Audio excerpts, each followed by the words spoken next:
Merci Nicolas Demoulin. Merci Monsieur le Président. Monsieur Chanu, en introduction, vous avez parlé donc de la priorité sur la mobilité des salariés.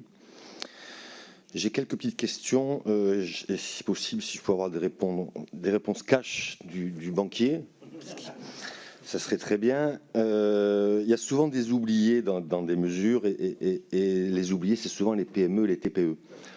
Une PME qui, donc, à partir de 21 salariés, va commencer à payer cette cotisation de 0,45%, qui peut quand même monter rapidement, 5 000 à 6 000 euros, même si je sais qu'il y a un système de dégrèvement.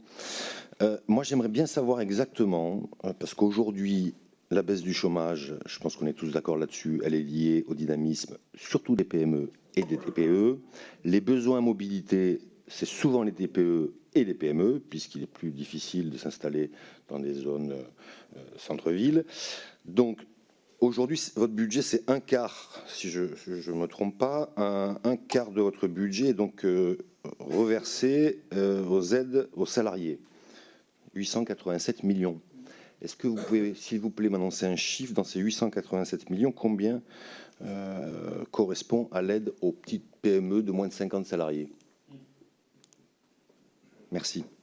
À vous, Monsieur le Président, vous avez la...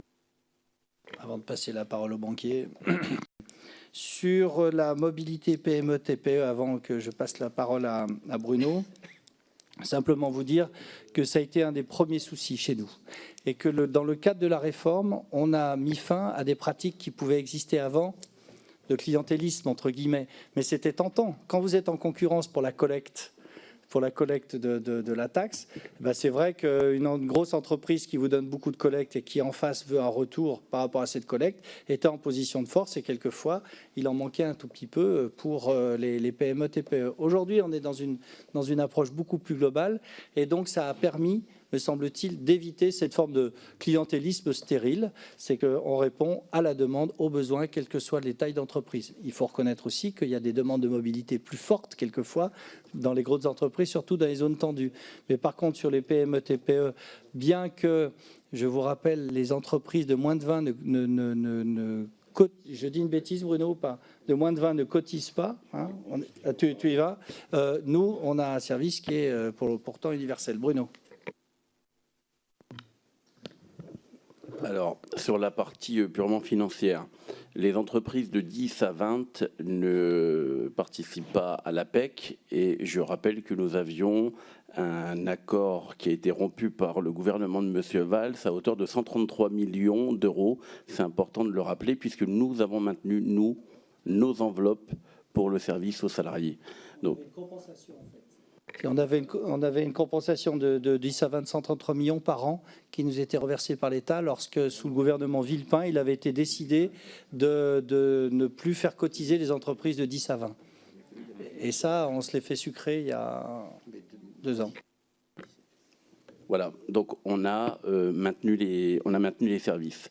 Nous venons de terminer la PEC, donc je vais vous donner un chiffre en avant-première. On a collecté cette année, donc c'est la première fois que la collecte était unique, grâce à la transformation et la réforme d'Action Logement, pratiquement 2% de plus que la PEC de l'année dernière. Donc 35 millions, pour faire un arrondi, grosso modo, 35 millions de plus que N-1.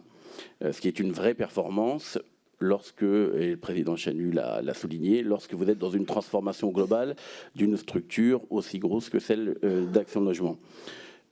Ensuite, au niveau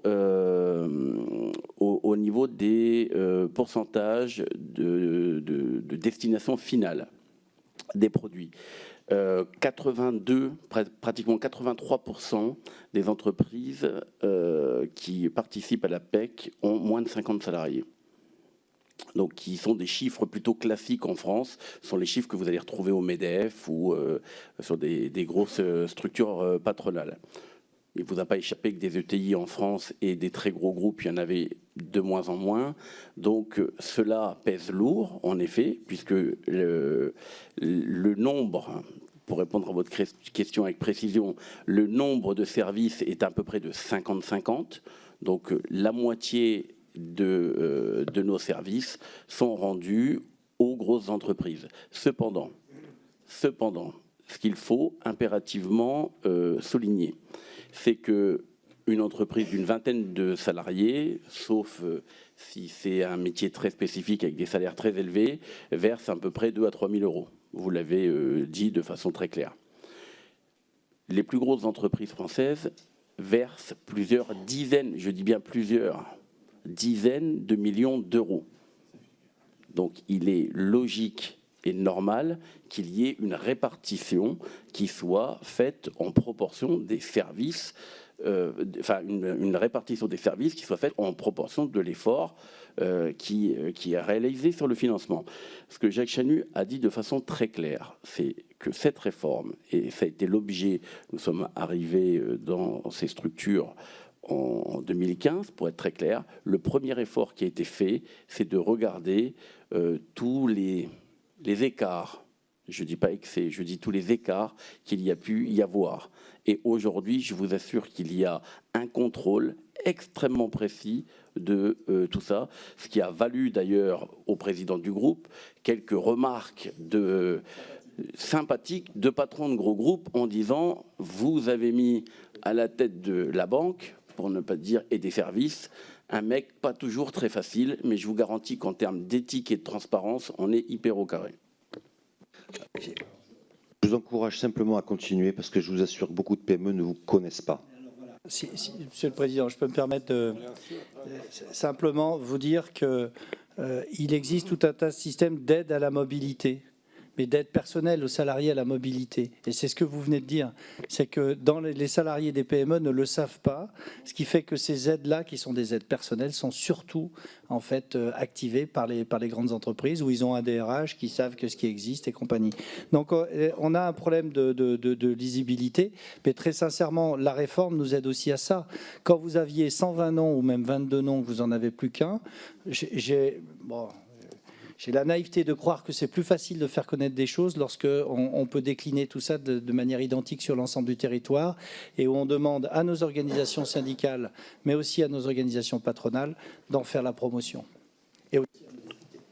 Et si je peux me permettre, juste de compléter, on a lancé, ça n'a pas pu vous échapper, une campagne de communication lourde, que ce soit auprès des entreprises, mais aussi du grand public, puisque si on ne fait pas la pluie et le beau temps dans ce secteur d'activité, on a sur BFM fait un nombre de spots pour faire connaître nos produits à l'ensemble de la population. Mais vous avez absolument raison. On doit continuer à communiquer de la population. Non, J'étais sûr de la remarque. Mais il n'y a pas eu que BFM. Alors, je ne veux pas mettre de jugement de valeur.